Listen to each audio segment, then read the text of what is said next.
দেশের অধিকাংশ এলাকায় হালকা থেকে মাঝারি ধরনের বৃষ্টি এবং কোথাও কোথাও ভারী থেকে অতি ভারী বর্ষণের সম্ভাবনা রয়েছে। একই সঙ্গে বৃষ্টি অঞ্চলে অস্থায়ীভাবে ঝড়ো হাওয়া সহ বজ্রবৃষ্টি হতে পারে। সেজন্য এসব এলাকার নদীবন্দরগুলোকে ১ নম্বর সতর্ক সংকেত দেখাতে বলেছে। বৃহস্পতিবার ভোর ৫টা থেকে দুপুর ১টা পর্যন্ত দেশের অভ্যন্তরীণ নদীবন্দরগুলোর জন্য দেওয়া পূর্বাভাসে আবহাওয়া অধিদপ্তর এসব তথ্য জানিয়েছে।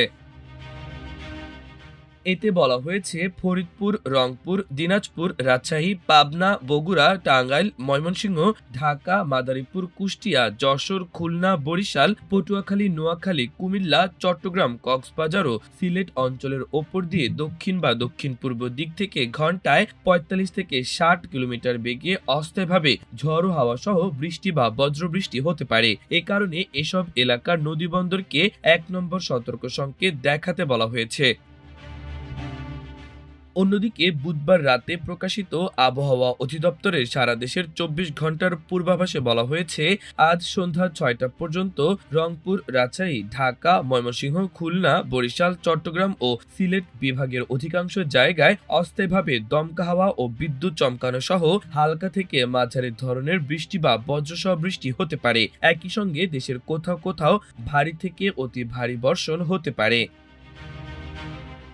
পূর্বাভাসে আরো বলা হয়েছে, সারা দেশে দিনের তাপমাত্রা সামান্য কমতে পারে, তবে রাতের তাপমাত্রা প্রায় অপরিবর্তিত থাকতে পারে। সুস্পষ্ট লঘুচাপ এবং উত্তর বঙ্গোপসাগরে সক্রিয় প্রবল মৌসুমী বায়ুর প্রভাবে বৃহস্পতিবার থেকে শনিবার পর্যন্ত চট্টগ্রাম বিভাগের ৫ জেলায় ভারী থেকে অতি ভারী বৃষ্টিপাতের পূর্বাভাস দিয়েছে আবহাওয়া অধিদপ্তর। এই সময়ের মধ্যে জেলাগুলোতে প্রায় ২০০ থেকে ৫০০ মিলিমিটার পর্যন্ত মোট বৃষ্টিপাত হতে পারে, যা পাহাড় ধসের উচ্চ ঝুঁকি এবং বন্যার সম্ভাবনা তৈরি করেছে। আবহাওয়া অধিদপ্তর সূত্রে জানা গেছে, এরই মধ্যে গত ২৪ ঘন্টায় উল্লেখযোগ্য বৃষ্টিপাত রেকর্ড করা হয়েছে। এর মধ্যে চট্টগ্রাম এলাকায় ২৭৭ মিলিমিটার, বান্দরবানে ২১০ মিলিমিটার, রাঙামাটিতে ১৬৫ মিলিমিটার এবং কক্সবাজারের ১০৩ মিলিমিটার বৃষ্টিপাত হয়েছে।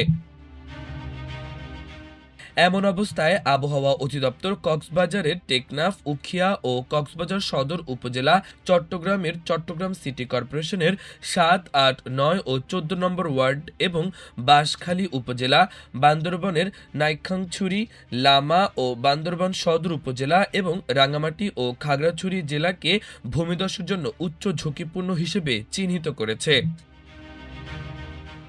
দুর্যোগপূর্ণ এই সময়ে জানমালের সুরক্ষায় স্থানীয় প্রশাসন ও দুর্যোগ ব্যবস্থাপনা কমিটির নির্দেশনা মেনে চলতে এবং নিয়মিত আবহাওয়া পূর্বাভাস পর্যবেক্ষণ করতে বলা হয়েছে।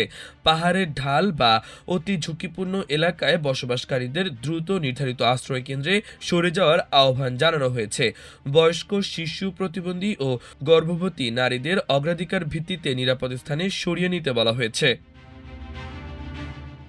একই সঙ্গে আশ্রয় কেন্দ্রে যাওয়ার সময় শুকনো খাবার, বিশুদ্ধ পানি, প্রয়োজনীয় ঔষধপত্র, টর্চ লাইট, মোমবাতি, দেশলাই কাঠি, ৩ দিনের কাপড় সঙ্গে নেওয়া এবং মূল্যবান কাগজপত্র সুরক্ষিত রাখার পরামর্শ দেওয়া হয়েছে। এছাড়া জরুরি প্রয়োজনে ব্যবহারের জন্য মোবাইল ফোন চার্জ দিয়ে রাখা ও পাওয়ার ব্যাংক প্রস্তুত রাখা, পরিবারের সদস্য ও প্রতিবেশীদের সাথে যোগাযোগ রক্ষা করা এবং গবাদি পশু ও পোষা প্রাণীদের নিরাপদ স্থানে সরিয়ে নেওয়ার নির্দেশনা দেওয়া হয়। মাল্টিমিডিয়া ডেস্ক, আমার দেশ।